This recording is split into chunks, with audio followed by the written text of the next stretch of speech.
Welcome, Laker fans, to another edition of Lakers Roundtable. We're about to talk about the Lakers-Nuggets matchup, and obviously you guys have a lot of concerns about previous night's loss to Dallas, wondering what in the heck happened to their defense, wondering if they're ever going to beat a quality team, wondering if they're ever going to, start taking regular season games seriously. But you know what? This is a pretty tepid soap opera that the Laker fans have been accustomed to in La La Land. And, especially when you compare this to the Denver Nuggets and what they're going through, surrounding, especially the uncertainty regarding Carmelo Anthony, it's pretty tepid. And to fill us in with everything that's going on involving that, and, of course, the Lakers-Nuggets game coming up, thought I'd bring in the Denver Post Nuggets beat writer Benjamin Hochman. How you doing, man? Oh, my goodness. It's been like an episode of Dallas every day out here. It's like a primetime soap opera with all these crazy characters and cliffhangers. We got Carmelo Anthony, an NBA luminary. We've got American billionaire and the Nuggets owner Stan Kroenke. We've got a Russian billionaire and Prokhorov, and even a hip-hop star and Jay-Z. It's just been wild. So what character are you in this soap opera? I'm Cliff Barnes. Cliff Barnes. That's my character for you Dallas dorks out there like myself. Well, you know what? Here's an interesting thing about your character. Word has it on the street, according to some video evidence, some Bruder film, if you'd like to call it, that's emerged on YouTube, that's shown that you clocked in at 6.71 seconds in a 40-yard dash, sprinting down the hallway to secure an interview with Carmelo Anthony. That's dedication, man. So what are the odds that they caught that on camera? The other day I heard that Melo was sneaking out the back door, so I went into a full sprint, and just coincidentally, the cameras were interviewing Sheldon Williams. That's interesting enough that they chose to interview him, much less the fact that they had the camera angle perfectly, so they caught me sprinting down the hallway, and as a proud member of the tribe, I call myself Usain Bolt. Now, is this, does this serve as good evidence that your countrywide tour of testing out all the burger joints has helped get you in shape for this, or is it evidence that you've been able to overcome that obstacle of just piling on those calories and testing out all those burgers? Yeah, that basically what's been going on is in every city I go to, I eat a burger, and I've become a very fat man. And you can read about it at denverpost.com/burgers. That's our website. So, yeah, any chance I have to get a little exercise, even if it's on the job, I'll take it. Now, we're talking with the Denver Post Nuggets beat writer Benjamin Hochman. You can also follow him on Twitter at Nuggets News. And, we're mentioning this, just the soap opera that's been going on. And the latest, just last night, Nets ownership announced that they've cut talks regarding any potential trades involving Carmelo. You reported Anthony's sentiments and making it clear that he's not the one who canceled the meeting. You also reported that Melo, wants to go to the Knicks, but if he doesn't sign a 3-year, $65 million contract extension, he could then opt out of that and then be a free agent this summer. So, what's the next steps surrounding all this? Well, what a turn of events yesterday with all of that.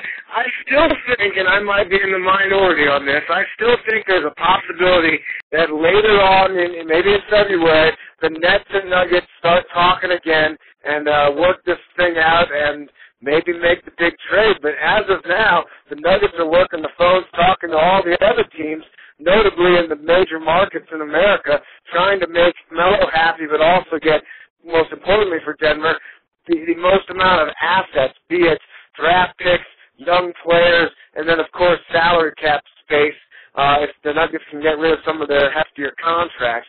But right now, it's unclear where Melo's going to be playing on, if you will, February 25th, the day after the trade deadline. Well, what's given you the hunch about it later in February that the Nets could get back into this? Well, it's just kind of a speculation. I talked to a couple NBA people on the telephone who thought maybe, just maybe, that would be the situation. Now, if you're just sitting there and listening to Prokhorov talk about Carmelo, or as he calls him, Carmella, you would think that definitely there's no way that our guy's going to be playing for the Nets. But, we're talking about a high-priced poker game here, and there's bluffing and what have you with billionaires at the table. Now, we talked earlier this season when the Lakers were about to play Denver in November, and you kind of shared a really interesting formula that you've been able to use to kind of determine the fan sentiment with measuring the decibel levels of cheers versus boos. What's the latest reading on that whenever Melo hits the floor? Well, it's changed a lot in the last couple games. It's been surprising. Basically, early on in the game, if Melo starts missing a couple shots, the boo birds get going. But if he starts making shots by the second quarter, everyone is cheering for him after every basket. But here's something interesting that occurred in just the most recent home game. Melo scored 35 points, and they beat the Thunder, who, as Lakers fans know, is a feisty team. Carmelo is being interviewed on the court in front of all the fans, and this is also being broadcast on Altitude TV. That's the Nuggets channel. And the woman starts asking Carmelo questions, the reporter, and all of a sudden, fans start booing, a lot of them. And it became so obvious to Melo that this was happening that he even brought it up in the interview about the fans booing, and the reporter was in an awkward situation. It was really the first time that many fans had booed Melo. And I'll tell you, man, I just spoke to Kobe Bryant. I was at the Lakers practice, and I was picking his brain about that with another reporter, and he said that the Nuggets fans are stupid for booing Carmelo, that they should realize that he's playing hard and what he's meant to this franchise. But I think if you ask the average Denver Nuggets fan who grew up here in the Mile High City, they say, hey, we're proud Denverites, and Melo doesn't want to be one of us, so I'm going to boo him. Yeah, you mentioned an interesting nugget. This just actually the item regarding your conversation with Kobe Bryant, after practice today mentioned a lot about just his sentiments that the fans shouldn't be booing Carmelo. It's also an indication that he thinks the Nuggets should be, placing more of an emphasis and making sure they're getting the right pieces to put together a winning team. I was curious what Carmelo said about his relationship with Kobe in regards to this, because obviously, as you well know, Kobe had faced some frustrations earlier in his career with the Lakers, and where it prompted him to start making some demands to be traded because he didn't feel like the Lakers were building a championship level roster. And I think he even went so far as to say to you that they had me playing around with Smush Parker. What's Melo said about all this regarding Kobe, as far as any insight or feedback or advice that he's given him? Yeah, I bet Smush Parker was just having a nice little day, and all of a sudden he gets a Google alert with his name on it, opens my story, and sees that Kobe was bad-mouthing today, and he's like, I can't get rid of this guy. And we had to laugh when Kobe brought up Smush Parker there today. But, yeah, after the Olympics in Beijing, Kobe kind of became a big brother to Carmelo, and the two of them bonded, and they text and each other and what have you. And whenever they're at events like the All-Star Game, or whenever the Lakers and Nuggets meet up, the two of them will meet up personally and chit-chat. And there are some similarities to both guys' situations.